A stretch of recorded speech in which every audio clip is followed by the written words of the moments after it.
तो हम लोग वेब होस्टिंग का बेसिक कंसेप्ट देख चुके थे। आज हम लोग लाइव वेब होस्ट करने जाएंगे। दैट मीन्स कि डोमेन ऑलरेडी हम लोगों ने परचेज कर लिया है एंड जो सर्विसेज था वेब होस्टिंग का वो भी एक्टिवेट हो गया है। जैसा कि आप देख पा रहे होंगे, this is the active domain और ये ऑलरेडी एक्टिवेटेड दिखा रहा है। और जब हम इस डोमेन पे क्लिक करेंगे तो बाय डिफॉल्ट अभी ये जो भी कंट्रोल पैनल आपने लिया है उस कंट्रोल पैनल का डिफॉल्ट पेज आपको यहाँ पे दिख रहा है। बट यहाँ पे क्या है कि आपका वेबसाइट दिखना चाहिए। तो ये आपका वेबसाइट यहाँ पे कैसे दिखेगा उसका पूरा स्टेप्स आज हम लोग करके देखेंगे और आप लाइव देख पाओगे कि आपका वेबसाइट लाइव जा रहा है। तो जब आप कंट्रोल पैनल पे जाओगे तो कंट्रोल पैनल कुछ ऐसा दिखेगा। This is the control panel for your website. तो यहाँ पे मल्टीपल टेक्नोलॉजी जो कि वेब टेक्नोलॉजी के लिए यूज होता है, मल्टीपल टेक्नोलॉजी से हम यहाँ पे वेबसाइट बनाकर और यहाँ पे पुटअप कर सकते हैं, होस्ट कर सकते हैं। जिसमें से कि एक जो आपने पढ़ा है डॉट नेट के साथ वेबसाइट हम लोग बनाए और उसको यहाँ पे अपलोड करेंगे। दूसरा है कि जैसे मैंने आपको एक और भी वीडियो बनाया है जिसमें कि मैंने वर्डप्रेस पे होस्ट करके दिखाया है। तो अगर वर्डप्रेस पे वेबसाइट होस्ट करना है तो यहाँ से वर्डप्रेस इंस्टॉल करने का पूरा सिस्टम आता है। आप यहाँ पे वर्डप्रेस पे क्लिक करोगे तो ये आगे उसका सेटअप पे लेके जाएगा और वर्डप्रेस साइट इस डोमेन के लिए वर्डप्रेस साइट इंस्टॉल्ड हो जाएगा, जो कि बिल्कुल एकदम ऑटोमेटेड सिस्टम है। जैसा मैंने आपको दिखाया भी है, उस वीडियो को आप देख सकते हो, पूरा रेफरेंस ले सकते हो। दूसरा, नोड जेएस पे भी आप अपना वेबसाइट बना सकते हो। This is also the technology for the web. तो यहाँ पे नोड जेएस भी इंस्टॉल करने का फैसिलिटीज है। तीसरा जो हम लोगों ने ASP.NET करा है, इस पे भी आप वेबसाइट बना सकते हो। और चौथा, PHP सपोर्ट भी है यहाँ पे। तो चार डिफरेंट टेक्नोलॉजी पे आप सिंगल ये जो प्लान लिया है, किसी भी आप सर्वर साइड लैंग्वेज को यूज करके एंड सर्वर साइड टेक्नोलॉजी को यूज करके वेबसाइट बनाए हो तो यहाँ पे होस्ट हो सकता है। तो जब प्लेसडेस्क खुलेगा, ये प्लेसडेस्क है बेसिकली विंडोज इन्वायरमेंट पे ये काम करता है। विंडोज का सर्वर हम लोगों ने लिया है, लाइनेक्स का भी सर्वर मिलता है और विंडोज का भी सर्वर मिलता है। तो विंडोज सर्वर हम लोगों ने लिया है एंड विंडोज सर्वर पे आपका विंडोज से रिलेटेड जो भी टेक्नोलॉजी है उसका सपोर्ट मिलता है। तो ये आपका डोमेन है और इस डोमेन के अंदर हम मल्टीपल सब डोमेन ऐड कर सकते हैं। तो यहाँ से सब डोमेन ऐड करने का फीचर है। तो यहाँ पे सब डोमेन ऐड कर सकते हैं। यहाँ पे और भी देख रहे होगे मल्टीपल मेन्यूज है। मेन्यूज को हम लोग एक्सप्लोर करके देखेंगे। और यहाँ पे बहुत सारा सेटिंग्स है कि अगर आप इस डोमेन पे आप फाइल अपलोड करना चाहते हो या फिर और भी क्या क्या सेटिंग करना चाहते हो, यहाँ पे वो सारा सेटिंग्स कर सकते हैं। ये आपका डैशबोर्ड है जहाँ पे मल्टीपल आपको टैब दिख रहे हैं और इन सब पे आप क्लिक करके कुछ ना कुछ उससे रिलेटेड सेटिंग्स कर पाओगे। देन यहाँ पे होस्टिंग एंड DNS है। तो होस्टिंग के पैरामीटर्स आप सेट कर पाओगे। होस्टिंग का पैरामीटर्स आप देखना चाहते हो तो यहाँ पे देख सकते हो कि क्या क्या hosting parameters by default set है। और अगर आपको कुछ कस्टमाइज करना है तो यहाँ पे कस्टमाइज कर सकते हो। तो यहाँ पे देखो, वो कुछ और भी ऐसा साइट सेटअप करना चाहते हो तो यहाँ पे सेटअप कर सकते हो। इतना सारा पहले से सेटअप किया हुआ है।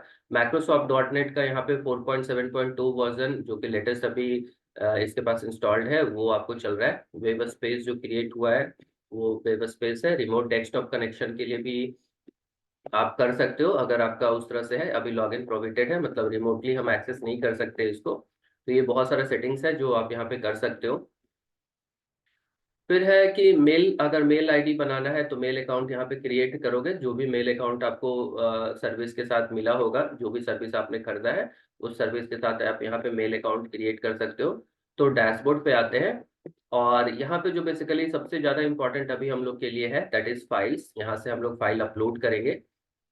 तो फाइल्स पे क्लिक करेंगे तो पहले से जो ये डिफॉल्ट डोमेन पेज खुल रहा है इसका पूरा का पूरा फाइल्स यहाँ पे पड़ा हुआ।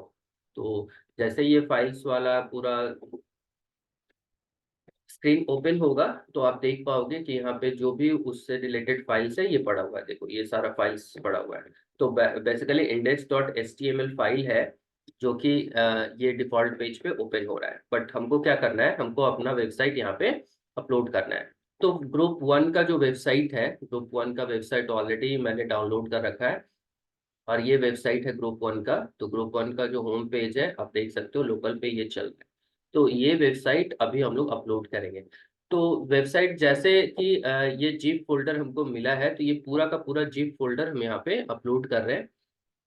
हम अलग अलग से एक एक फाइल अपलोड नहीं करेंगे। फर्स्ट टाइम चूंकि मेरे को पूरा फ्रेश अपलोड करना है, तो ग्रुप वन का ये फोल्डर है और पूरा का पूरा ग्रुप वन फोल्डर हम एज इट इज अपलोड कर रहे हैं। तो यहाँ पे प्लस सिंबल है, जिससे कि फाइल सर्वर पे जाएगा, मतलब ये सर्वर जो है इस सर्वर पे चला जाएगा। तो यहाँ पे प्लस किए और यहाँ पे पूछ रहा है कि क्या करना है, अपलोड डायरेक्टरी करना है, अपलोड फाइल करना है, किसी यूआरएल से फाइल बनाना है, यहाँ नया फाइल डायरेक्टली क्रिएट कर सकते हो, नया डायरेक्टरी मतलब फोल्डर नया क्रिएट कर सकते हो। तो जो भी जरूरत है उस हिसाब से आप काम करोगे। तो हम यहाँ पे फाइल सेलेक्ट करेंगे, फाइल सेलेक्ट करके डेस्कटॉप पे आएंगे, डेस्कटॉप पे ग्रुप वन करके ये फोल्डर है, इसको पूरा का पूरा हम ओपन किए और ये जो भी फाइल साइज है अकॉर्डिंगली थोड़ा सा कुछ सेकेंड्स लगेगा इसको अपलोड होने में। तो ये अपलोड हो रहा है, ये मतलब ये सर्वर पे जा रहा है एंड कुछ सेकेंड्स में ये चला जाएगा। आप देख रहे हो according to your net speed, ये आप डिपेंड करता है कि कितना टाइम लेगा ये। देन ये फोल्डर आपको यहाँ पे दिख जाएगा। क्योंकि अब ये जिप फाइल है, जिप फोल्डर है, तो जिप फोल्डर को मुझे क्या करना पड़ेगा, अनजिप करना पड़ेगा। तो इसका सर्वर पे एक यूटिलिटी रहता है, इसके थ्रू हम अनजिप करेंगे, क्योंकि ये फोल्डर मुझे बिल्कुल वैसा ही चाहिए जैसे कि आपको लोकल पे दिख रहा है। तो ये फोल्डर को सिलेक्ट करते हैं और यहाँ पे आपको मिलेगा एक्सट्रैक्ट फाइल्स, आर्काइव में एक्सट्रैक्ट फाइल। तो पूरा का इस पे क्लिक करेंगे, ये पूछ रहा है कि कहाँ पे एक्सट्रैक्ट करना है। तो ये फोल्डर है जिस फोल्डर में अभी हम लोग काम कर रहे हैं, तो हम इस फोल्डर के फाइल को रिप्लेस कर रहे हैं। तो ये फोल्डर में आपका कुछ होना नहीं चाहिए, नहीं तो पहले से जो भी फाइल्स पड़ा हुआ है वो सारा फाइल्स को ये अगर सेम नाम का फाइल मिलेगा तो रिप्लेस कर देगा। और अगर आप नहीं चाहते हो तो वो चेकबॉक्स जो था, जो मैंने चेक करा, वो आपको नहीं करना है। विदाउट चेकबॉक्स चेक किए रिप्लेस वाला फाइल का चेकबॉक्स उसको कर देना है। तो ये देखो, ये पूरा का पूरा फाइल आपको यहाँ पे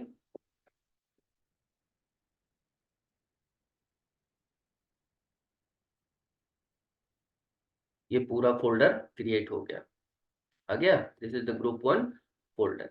तो अब इसको क्या करना है, इसको अब रूट पे सेट करना होगा, क्योंकि अभी जो ये फोल्डर है ये एक लेयर नीचे, एक पाथ नीचे, एक फोल्डर नीचे कह सकते हैं इसको है। तो इसको क्या करना है, हमको इसको रूट पे ले जाना होगा, क्योंकि बहुत ज्यादा फाइल है तो ये थोड़ा टाइम ले रहा है एक्सट्रैक्ट होके आने में। तो एक बार ये काम करना स्टार्ट, देखो ये पूरा फाइल फोल्डर जैसे लोकल पे था उस तरह से आ गया। तो अभी क्या करना है, इस पूरे फोल्डर को हमको क्या करना है, एक लेयर ऊपर करना है। तो हम क्या करेंगे, मूव करेंगे। कहाँ मूव करेंगे, तो इसको st docs फोल्डर्स जो आपको दिख रहा था वहां पे मुझे ले जाना है, क्योंकि इसको रूट फोल्डर पे रखना होगा। अभी मेरा एक लेयर नीचे है, तो ये रूट फोल्डर है, इस रूट फोल्डर पे हम इसको सारा फाइल को मूव कर दे रहे हैं। तो ये बेसिकली सबसे आसान तरीका है और फर्स्ट टाइम ये इंस्टॉल करने के लिए सबसे बेस्ट तरीका है। लेकिन नेक्स्ट टाइम से जब मेरा कुछ फाइल में चेंज होगा तो हम पर्टिकुलर फाइल को ही रिप्लेस करेंगे या अपडेट करेंगे। तो फर्स्ट टाइम है इसलिए ये स्टेप है। सेकेंड टाइम से अगर हम कोई भी लोकल फाइल में चेंज करते हैं एंड उसको फिर सर्वर पे अपलोड करना होगा, तो सिंपली उस पर्टिकुलर फाइल को सेलेक्ट करेंगे या फिर उस पर्टिकुलर जो भी लाइब्रेरी है उसको सेलेक्ट करेंगे, बाकी फाइल्स को हम टच नहीं करेंगे। क्योंकि ये वेबसाइट चलता हुआ वेबसाइट होगा और इसको चलते हुए वेबसाइट पे हम बहुत ज़्यादा ये टास्क नहीं करते हैं। तो आपको ये बहुत अच्छे से समझ में आना चाहिए कि ये वेबसाइट अब लाइव होने जा रहा है। तो लाइव होगा तो डेफिनेटली जैसे फाइल आप रिप्लेस करोगे तो कुछ सेकेंड्स के लिए फाइल को रिफ्रेश करने में टाइम लगता है। तो उतने सेकेंड्स के लिए आपको यूजर को वो फीड नहीं कर पाएगा, उतने देर के लिए वो रुक जाएगा। तो अभी जैसे ये फाइल मूव हो रहा है, क्योंकि ये शेयर्ड होस्टिंग का प्लान है तो थोड़ा स्लो चलेगा शेयर्ड होस्टिंग में, क्योंकि इस सर्वर पे मल्टीपल वेबसाइट होस्ट होंगे। अब आप देखना चाहोगे कि ये जो डोमेन होस्ट हुआ है ये किस आईपी पे हुआ है। तो इसका आईपी भी अभी आपको दिखा रहा था जब हम लोग फर्स्ट पेज पे थे। तो अभी हम दिखाते हैं कि ये डोमेन किस आईपी पे चल रहा है, और इस आईपी पे और कितने सारे डोमेन चल रहे हैं ये भी आपको मिल जाएगा। ये भी आपको फाइंड करने का टूल्स है, तो आप उसको भी फाइंड कर सकते हो। तो ये देख रहे हो टाइम ले रहा है, क्योंकि ये मल्टीपल वेबसाइट सेम सर्वर पे होस्ट करते हैं ये लोग। ये शेयर्ड होस्टिंग है और बहुत लो कॉस्ट प्लान होता है ये सबका शेयर्ड होस्टिंग में। अगर सिंगल वेबसाइट रन कराना है विथ लिमिटेड फैसिलिटी, उसके लिए ये पैकेज है। अगर आपको थोड़ा सा भी लगता है कि आप थोड़ा एडवांस लेवल पे काम करना चाहते हो, तो आपको जो पैकेज है वो स्ट्रांग लेना पड़ेगा, मतलब फैसिलिटीज, क्योंकि यहाँ पे फैसिलिटीज वाइज ही पैकेज मिलते हैं। आपको कितना रैम चाहिए, कितना प्रोसेसर चाहिए, कितना हार्ड डिस्क चाहिए, कितना डाटाबेस चाहिए, इसके डिपेंडिंग अपॉन पैकेज का प्राइस होता है। तो ये सर्विस प्रोवाइडर अपने हिसाब से प्रोवाइड करते हैं। तो यहाँ पे आपको जो लोएस्ट पैकेज है, क्योंकि जस्ट मुझे ये इस एडुकेशन के क्लास में बताना होता है, तो हम लोग लोएस्ट पैकेज लेके ही आपको ये डेमोन्स्ट्रेट कर देते हैं। लेकिन जो ये कंट्रोल पैनल है, आप कितना भी पैकेज लोगे, इसमें फैसिलिटीज ज्यादा दिखेगा अकॉर्डिंगली, बट कंट्रोल पैनल आपको ऑलमोस्ट यही मिलने जा रहा है, ये कंट्रोल पैनल चेंज नहीं होगा। तो कंट्रोल पैनल इसका नाम इसलिए है क्योंकि यहाँ से हम वेबसाइट को कंट्रोल करते हैं। ये पूरा वेबसाइट कंट्रोल करने का आपके पास परमिशंस है। यहाँ पे जो भी परमिशंस है वो आपको दिख रहा है, इसके अलावा आप कुछ नहीं कर सकते। जो परमिशंस दिया हुआ है वो आप यहाँ पे देख सकते हो, सारा परमिशंस।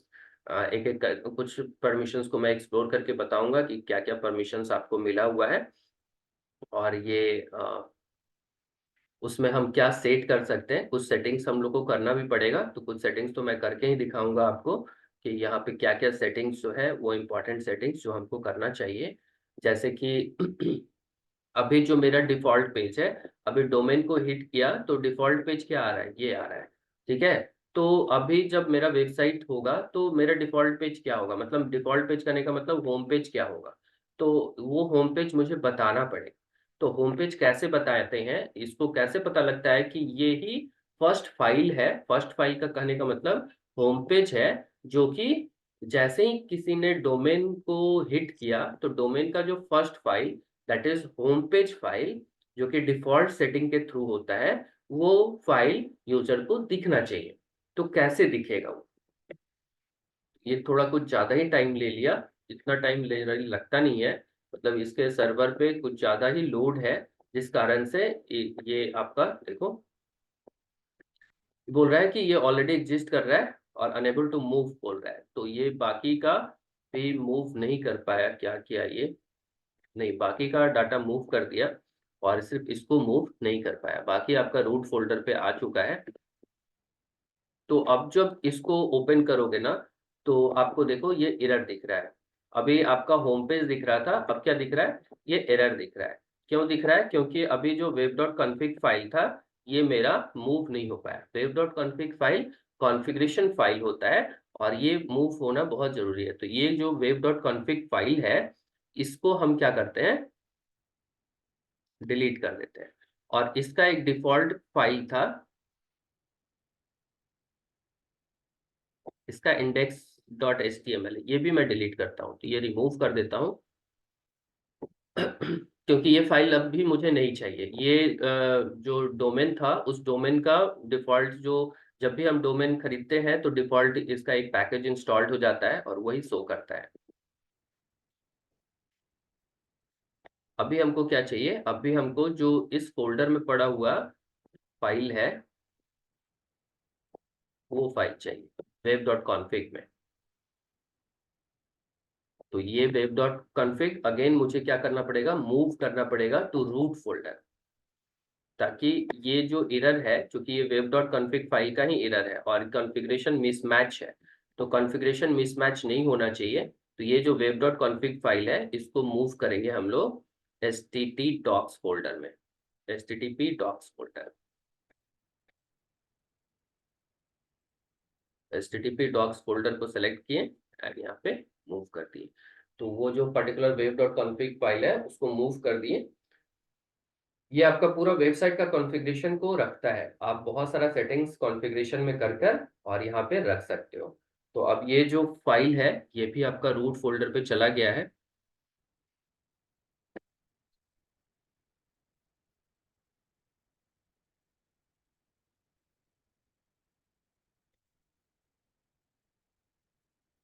तो अब ये क्या बोल रहा है कि देखिए, अब जो एरर आ रहा था वो हट गया।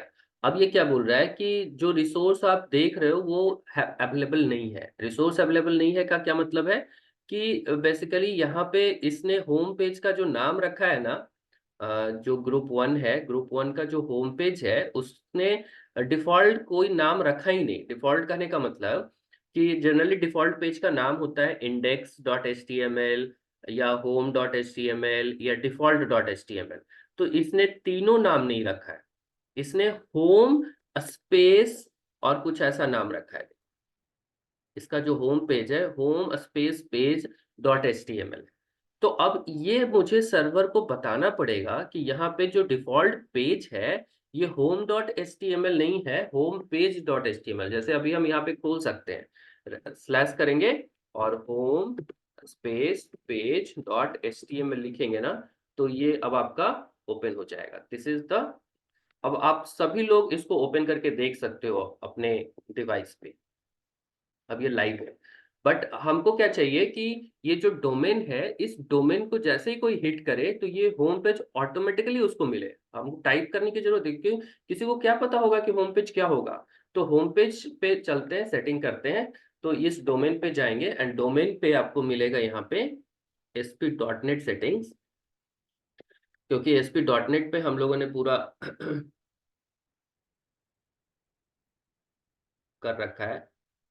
नो नो, यहाँ पे ये नहीं है, एक second.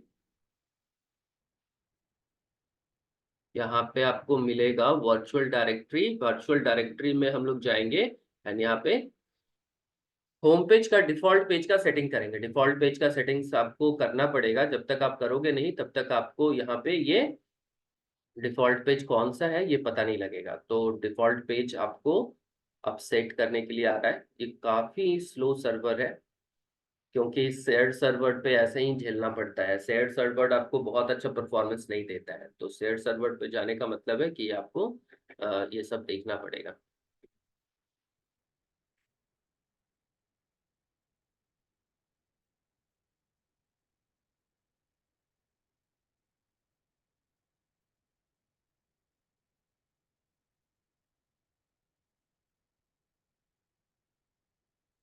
C, this is the list of default document. Default document में देखो क्या लिस्ट है। ये स्टार्ट कहाँ से करेगा, स्टार्ट करेगा index.html, ये नहीं मिला तो इसको देखेगा, ये नहीं मिला तो ऐसे ऐसे देखते देखते देखते देखते ये नीचे इतने सारे पेजेस को लुक आफ्टर करेगा जो कि यहाँ पे नहीं है। तो अब हम क्या करेंगे, एक नया पेज ऐड करेंगे और इसका बिल्कुल सेम तरीके से करना पड़ेगा। होम स्पेस है and then page dot H T M L है और इसको ऐड करेंगे। अब ये ऐड जो किए ये सबसे नीचे गया, तो इसको हमको सबसे नीचे नहीं रखना है, इसको कहाँ रखना है, इसको सबसे ऊपर रखना है। तो इसको अप करते हैं, अप। सबसे पहला पेज ये होना चाहिए। तो सबसे पहला page home space dot page dot H T M L डाल दिए और यहाँ पे और भी सेटिंग्स है, जैसे देखो पाथ क्या है, डॉक्स है, क्या क्या परमिशंस है, हम क्या क्या परमिशन दे रहे हैं। तो सिर्फ रीड परमिशन है, राइट परमिशन नहीं है, डायरेक्टरी ब्राउजिंग परमिशन नहीं है। लॉग विजिट का परमिशन है, एप्लीकेशन क्रिएट कर सकते हैं, एग्जीक्यूट परमिशन स्क्रिप्ट है सिर्फ, डॉक्यूमेंट व्यू करने का परमिशन है, लेकिन डॉक्यूमेंट का डिफॉल्ट पेज क्या होगा, ये वाला पेज होगा, बाकी का पेज नहीं खोजेगा ये, क्योंकि फर्स्ट में ही उसको मिल जाएगा। फिर डायरेक्टरी सिक्योरिटी क्या है, एनोनिमस ऑथेंटिकेशन है, मतलब कोई भी इसको व्यू कर सकता है। एसएसएल रिक्वायर है कि नहीं, एसएसएल आप रिक्वायर कर सकते हो। तो अब इसको ओके करते हैं। एसएसएल का मतलब है जो कि आपका यहाँ पे देखो अभी नॉट सिक्योर आ रहा है, अभी ये एसएसएल सपोर्टेड वेबसाइट नहीं है। लेकिन अगर हम एसएसएल ऑन कर देते हैं और एसएसएल पैकेज में होगा तो यहाँ पे एसएसएल सपोर्ट आ जाएगा। जनरली एसएसएल सपोर्ट रहता है और लेना भी चाहिए। जैसे कि देखो यहाँ पे एसएसएल सपोर्ट है, जो कंट्रोल पैनल है इन लोग का वो एसएसएल सपोर्ट के साथ कंट्रोल पैनल मिला है। तो यहाँ पे देखो ये बता रहा है कि ये कनेक्शन सिक्योर्ड है। तो ये पैड लॉकिंग है, पैड लॉकिंग का मतलब होता है कि कनेक्शन सिक्योर्ड है। तो अभी ये हम लोगों ने सेट कर दिया और सेट करने के बाद ये पेज रिफ्रेश नहीं हुआ है अभी, लेकिन आई थिंक कि ये पेज सेट हो गया होगा। अगर हम अभी डोमेन को हिट करेंगे, नहीं सेट हुआ है।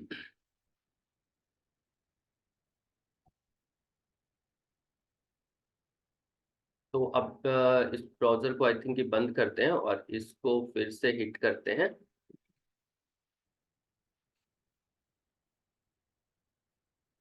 अभी भी सेट नहीं हुआ, डायरेक्टरी प्रॉपर्टीज।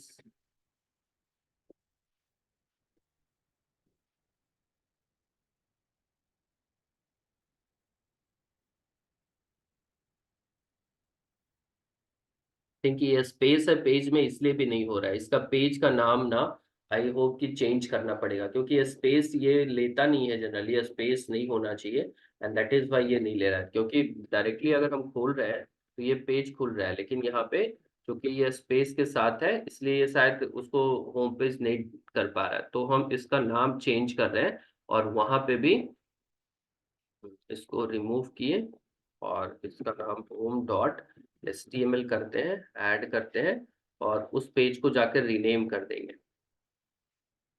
अब ठीक है, होम पेज के नाम में कभी भी स्पेस रखना नहीं चाहिए, जैसा मैंने बताया था पढ़ाते समय भी, और पूरा कंसेप्ट जब मैंने दिया तो बताया था कि कभी भी स्पेस पेज के नाम में, इमेज के नाम में, फाइल के नाम में कभी भी स्पेस रखना नहीं चाहिए, क्योंकि वो अपने आप से क्या करता है, %20 ऐड कर लेता है उस जगह पे, जो कि बिल्कुल ही सही नहीं है। तो वो चूंकि उस टाइप का सर्वर पे कोई फिक्सिंग नहीं है कि वो %0 अगर है तो उसको किस तरह से ट्रीट करना है।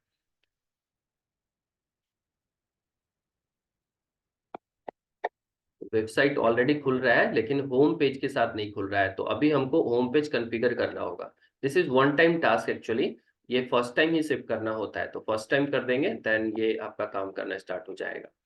तो अब जो मेरा पेज है उसको हमको क्या करना पड़ेगा, रीनेम करना पड़ेगा। तो उस पेज को रीनेम करते हैं।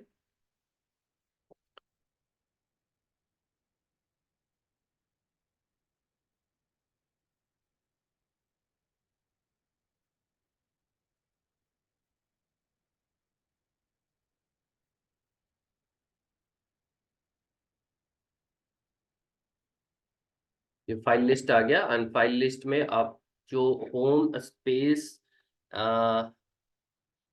होम स्पेस जो HTML है इसको हम रीनेम कर देते हैं। यहाँ पे रीनेम का ऑप्शन आता है, एंड रीनेम करके हम क्या बना रहे हैं इसको, home dot HTML। May be इसका जो इंटरनल पेजेस है जहाँ से लिंक है होम पेज का, वहां से फिर आना बंद हो जाएगा, क्योंकि उसने लिंक किया होगा home space page dot HTML से। जबकि अब होम पेज का नाम क्या हो गया, होम डॉट HTML। तो अब जब हम इसको हिट करेंगे तो अब इसको जो रिसोर्स चाहिए वो रिसोर्स अब इसको मिलने लगे। अभी भी नहीं मिल रहा है ये, सेट होने दो अभी, प्लीज वेट में ही रखा है, क्योंकि ये रिसोर्स इसको डिफॉल्ट में मिलना चाहिए, और ये रिसोर्स डिफॉल्ट में नहीं मिलेगा तो यूजर को कभी वेबसाइट खुलेगा ही नहीं। ये मिल ही नहीं रहा इसको।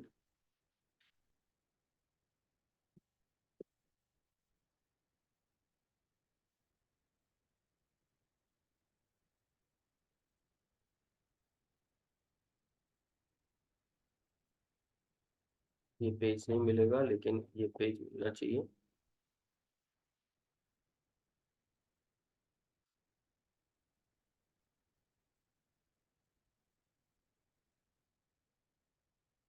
ये हो सकता है थोड़ी देर बाद इफेक्ट में आए। जनरली होम पेज सेट कर देते हैं, तो होम पेज जब डोमेन पे क्लिक करते हैं तो वो होम पेज का वैल्यू डिफॉल्ट उठा लेता है, तो ये इसको भी डिफॉल्ट उठाना चाहिए।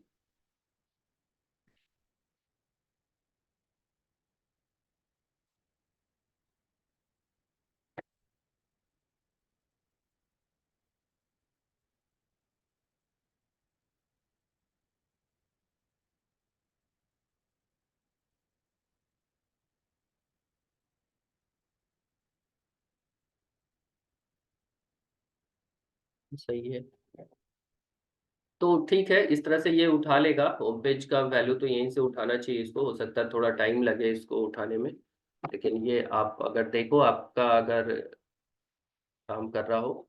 इसके अलावा यहाँ पे जैसे वेबसाइट एंड डोमेन में हम लोग ये सारा टास्क तो परफॉर्म कर ही सकते हैं, जितना मैंने बताया बेसिकली ये बेसिक सेटअप है। इसके अलावा अगर आपको जरूरत है, अगर जैसे कि डाटाबेस का यूज का जरूरत है, तो कैसे हम डाटाबेस को यहाँ पे कॉन्फ़िगर करेंगे एंड डाटाबेस को फिर कैसे यूज करेंगे। तो डाटाबेस में यहाँ पे आपको जो डाटाबेस है वो एसक्यूएल सर्वर है, बेसिकली यहाँ पे सर्वर एडिशन ही आपको मिलेगा, और ये एसक्यूएल सर्वर डाटाबेस यहाँ पे आपको मिलने जा रहा है।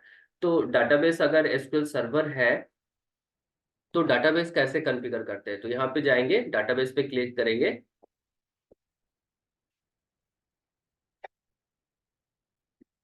और डाटाबेस पे क्लिक करेंगे तो यहाँ पे आएगा ऐड डाटाबेस। तो अब यहाँ पे आपका सारा कुछ यहीं से कंट्रोल होगा। डाटाबेस का नाम दीजिए, डाटाबेस का जो भी नाम देना चाहते हैं, तो ये बाय डिफॉल्ट प्रीफिक्स रखता है जिस नाम से डोमेन है। एंड जो भी डाटाबेस आप यूज करना चाहते हो जिस भी नाम से, तो जिस भी नाम को आपको ऐड करना है, सपोज हम वेब डिजाइन करके ऐड कर रहे हैं। सर्वर का बोल रहा है कि कौन सा सर्वर पे आप डाटाबेस बनाना चाहते हो, तो यहाँ पे मल्टीपल सर्वर इसके पास है। और ये पुराना सर्वर्स भी रखा हुआ है, नया सर्वर्स जो कि लेटेस्ट 2019 सर्वर है, तो उस पे भी आप बना सकते हो। तो जो भी सर्वर जिस पे भी आपको बनाना है उस पे क्लिक करो। देन ये बोल रहा है कि किस साइट्स के लिए बनाना है, तो देखो जितने भी डोमेन्स होंगे आपके, वो सारा डोमेन यहाँ पे लिस्ट कर देगा। इस तरह से डोमेन सेलेक्ट कर लेंगे। डाटाबेस का यूजर नेम क्या देना है, डाटाबेस का जो भी यूजर नेम देना चाहते हो वो डाटाबेस का यूजर नेम आप यहाँ पे दे सकते हो। तो डाटाबेस का यूजर नेम लेट से कि PWC BCA दे रहे हैं। एंड पासवर्ड, पासवर्ड यहाँ से जनरेट कर सकते हो, ये शो कर देगा क्योंकि ये जो जनरेट करेगा वो स्ट्रॉन्ग पासवर्ड होगा। तो यहाँ से आपका पासवर्ड भी जनरेट हो गया। इस तरह से डाटाबेस क्रिएट हो रहा है आपका। तो डाटाबेस क्रिएट करते हैं हम लोग। डाटाबेस भी आप क्रिएट कर सकते हो, और फिर डाटाबेस का जो कनेक्शन जहाँ पे हम लोगों ने लिखा था उस जगह पे, अब देखो ये डाटाबेस बोल रहा है कि एक क्रिएट कर दिए। और अभी जो यूजर आईडी हम लोगों ने दिया टेबल्स 0 है। एंड 16 MB बाय डिफॉल्ट इसका साइज हो चुका है, मतलब जो भी इसका कोर सेटिंग है वो 16 MB का साइज का सेटिंग हो गया है। अब हम चाहें तो इस डाटाबेस पे काम कर सकते हैं। और इस डाटाबेस को कनेक्शन करने का कनेक्शन इन्फो क्या होगा, तो यहाँ पे कनेक्शन इन्फो आपको मिल रहा है, ये लिखना होगा। होस्ट में लिखना होगा .MSSQL 2019। डाटाबेस का नाम हो गया जो हम लोगों ने दिया, यूजर नेम ये हो गया। एंड पासवर्ड जो वहां पे जनरेट हुआ था उसको कॉपी करके आपको रख लेना होगा। तो कॉपी करके, ये 4 पैरामीटर्स होता है डाटाबेस का, तो ये डाटाबेस के पैरामीटर्स में पास करेंगे और ये आपका कॉन्फ़िगर हो जाएगा, डाटाबेस का कनेक्ट हो जाएगा। फिर आप स्टैटिक्स देखना चाहते हो कि क्या क्या स्टैटिस्टिक्स है आपके सर्वर पे, तो ये दे रहा है। देखिए आपको डिस्क स्पेस कितना दिया है, 2 GB। जो डिफॉल्ट जो भी पैकेज हम लोगों ने लिया है उसमें 2 GB डिस्क स्पेस है। और ट्रैफिक बोल रहा है, ट्रैफिक का मतलब है बैंडविड्थ, कितना इंटरनेट यूसेज देगा, तो 20 GB पर मंथ का देगा। मतलब 20 GB तक इंटरनेट यूज कर सकते हैं, मतलब 20 GB तक वेबसाइट सर्फ होगा। वेब जैसे ही 20 GB खत्म होगा तो ये बंद हो जाएगा। तो 20 GB बहुत हैवी ट्रैफिक होता है, बहुत ज्यादा है। 20 GB आप खत्म नहीं कर पाओगे छोटे से वेबसाइट पे, वो भी जहाँ पे ब्राउजिंग वेबसाइट है। तो इस तरीके से हम लोग कॉन्फ़िगर करते हैं, और जैसे ही आपका यूसेज स्टार्ट होगा तो यहाँ पे बताएगा कि कितना आपका डिस्क स्पेस यूज हो रहा है और कितना आपका ट्रैफिक आया है और कितना आपका बैंडविड्थ यूज किया है आपने। तो ये आपका लाइव होस्टिंग आपने देखा, और आपका वेबसाइट अब खुल रहा होगा। तो वेबसाइट आप अभी फिलहाल तो इसको home.html करके ही ओपन करना होगा। This is the one group website hosted on live server, and ये अब आप कहीं से भी बैठे हो वहां से ओपन कर सकते हो। तो आज के लिए इतना ही।